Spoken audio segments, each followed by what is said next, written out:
What's going on, everyone? Nick Daniels here, coming at you live yet again.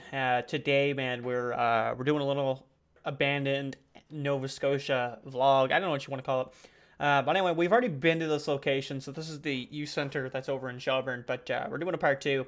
As I actually, think it was like two to three buildings I didn't have. I apparently didn't go in. I was kind of a bit of a rush there. There were some people last time. Got a little sketched.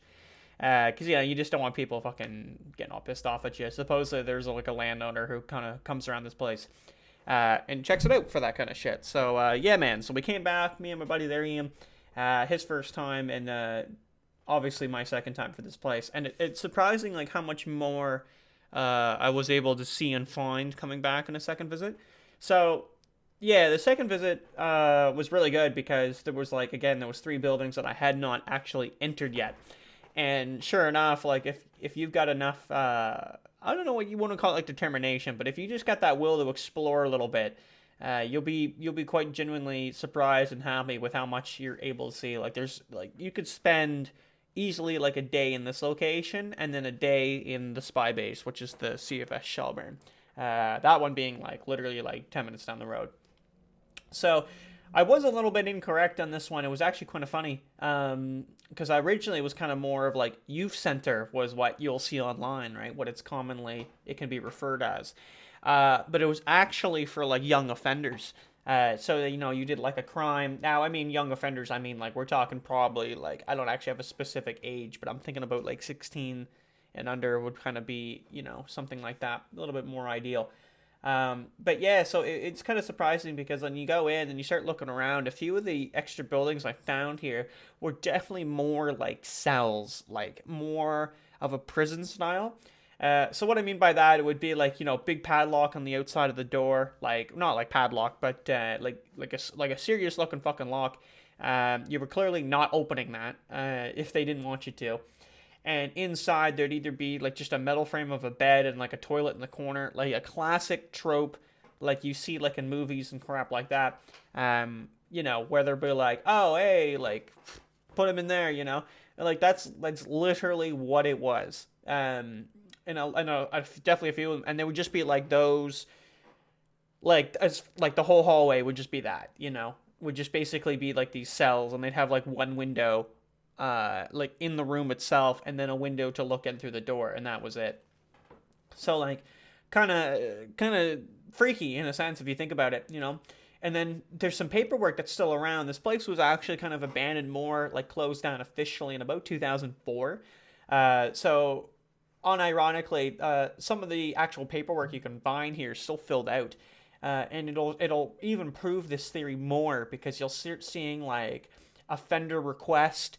Like you could buy like smokes and shit at like 14. There's a post I found that actually describes this from someone's point of view, so their POV. Apparently they had gone here and they write a nice little paragraph kind of like about a couple things, and that was one of them, that they could literally just buy like cigarettes here like at that age, or like I don't know if necessarily buy, but you'd have like cantina money. And supposedly like the gym, now that's the only part unfortunately I'm not able to get into. They're kind of working on boats in there, and you're not able to get into that at all. Like there's just no ability to get in there, which is really shitty. But yeah, that apparently was like a really half decent gym. Like they actually spent some money on it. There's a building here that's basically just cookie cutter classrooms, which I'll hopefully have up at this point here. And I mean it's not a bad thing, like the cookie cutter classrooms, but like I don't know, like where I mean with the offenders, was that what they were doing? Were they trying to were they teaching them while they were here? I guess so, right? Trying to give them an education. But you don't have getting some information on these places is sometimes a little bit more difficult, I would say. Another thing online that I've been reading about quite a bit is there was a lot of like allegations going on in here. There was a lot of like, I wouldn't say drama, but some shit happened like that was going on. And they did a lot of like corporal punishment too. There's a post you can find where it outlines details about how they would just use like the certified strap or like belt. I think it was more of a strap, yeah. And like you were like using your hand on a student, or like anything else was prohibited unless it was like self defense, quote unquote. So it even shows it. It just again outlines that even more about like what was actually like, going on here. And now at first it was actually only guys that were here, so it was just like young men. And then later on, I think that was more, yeah, that was closer to the 90s. Like that was like, I think that was like, I'd have to go back and double check, but it was like 1980 something, like 88 or something like that. Because there was a place in Truro that was for female offenders, I guess you would say, and then they put them all here. And again, that's further outlined when I was walking around here with Ian. We would see labels on things, you know, like shelves, right? It'd be like, oh, like X item here or whatever, and it had like female clothing here, male clothing here, right? And then again, you would request that clothing. There was another building too that I don't even know really what this one was. This was more serious than the ones I talked about, like that had the toilet in the corner. It looked a lot more serious, man. Like you looked in there and it was just like a metal bed frame, like one chair and like a little window. Like that literally looked like, I don't know. If something looked like a prison cell, that would be what I would. That looks like a prison cell to me, you know. And it even had like the classic movie trope of like, there's like the, you know, like that metal door, or no, sorry, like like the metal door, like again like a big serious looking lock. Like you're not fucking opening that shit, man. There was like the hole at the bottom of the door, like that you could slide something through. Like you're not getting out of it. Like you can't climb out of that hole. So like yeah, you'd be able to like put some food in there or some shit. And yeah, it really goes to show, man, like what's really going on there. Like, you know, how serious some of this might have been. And just for like the actual crimes and stuff, I don't know how serious. One post I read that was in great detail was just talking about how Buddy like stole a car, you know, and then he got shipped down there. You know what I mean? Basically to the middle of nowhere. So I don't know. This yeah, overall this place is really cool. There's a lot of history here. There's like two extra buildings that don't really look super abandoned, and I think they have like some vehicles there. Like they have like, I wouldn't say newer trucks, but there's like vehicles there and like some garbage trucks. So I don't know like what's going on in there. Maybe like where they're storing the boats and stuff. Maybe that's the kind of thing that's happening. Which again is perfectly fun and interesting. But again, you can't get in those ones. The auditorium was really where I wanted to get.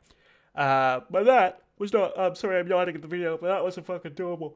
Yeah, so here's like some footage of the cells I'm talking about. You see, you have like the toilet in the corner, and this whole hallway, it's just like that. It's just like a blank canvas room. They're all pretty much locked too. You're not gonna get in most of those, which is rather unfortunate because you know you kind of want to get in there. Like I don't know, man. They were fucking cool. I don't know, like some people would rather say like you know like rather not like disturb these places where a lot of shit went down. But I mean I don't know, man. Like it's good to see the history of what you know, especially this province of what's happened. And yeah, so the last bit of footage here we'll quickly talk about and then we'll wrap things up. But I highly recommend going to this place. If anybody needs the location of it, you can just simply reach out to me directly and we can go from there. But I'm not going to put that in the video or the description. I've probably already said enough that if you just clued into the pieces, you could probably figure it, you could probably figure it out. Yeah, man, that was gold. There's just like a clip, that of like this door that I found, and it just sounded like pretty retarded. And it had that creepy, it had that creepy vibe to it, man. I was just like, yeah, I gotta play that shit. But anyway, yeah. So, like I said, man, check out this place if you get some time. Like a lot of history here, a lot of cool stuff. Like where it was recently abandoned, it's not super graffitied. You won't bump into a lot of people like other places when you're here. Like if you go sometimes on like ones that are like more known or part of like a park, you're just gonna bump into people everywhere. And it's just completely atrocious, and it's kind of annoying. So this is kind of nice in that regard that you can kind of go here, and there's just shit everywhere that's still there, which also kind of gives it that creepy vibe. Having toys and things laying around that are still there, like again from like only the early 2000s, it's almost like kind of unsettling, in a degree. But yeah, so like wrapping up the video, man, Shelburne News Center, pretty good time, not gonna lie. If you guys enjoy this type of stuff, I'll keep doing the abandoned vlogs, and I could do an after fact too, like this, where I talk about a bit of the history I find and stuff like that. I'll link the article in the description below that I was reading, and then be sure to read the comments on the article as well if you want to get a little bit more of like someone's personal story. A couple of the people were taken to court about the abuse stories I mentioned earlier, and there was a couple sexual abuse ones too. And you can read about those in a little bit more detail with names and stuff like that of maybe like the offenders who did that, like the actual staff. But Yeah, so that's going to wrap it up, man. Thanks for watching. We're going to close the video with me closing a door in a really creepy manner. All right, take it easy, guys. Thanks for watching. Peace. I just caught the tile. I hit a tile, yeah. Explain it, it's this one here. Here we go. There we go.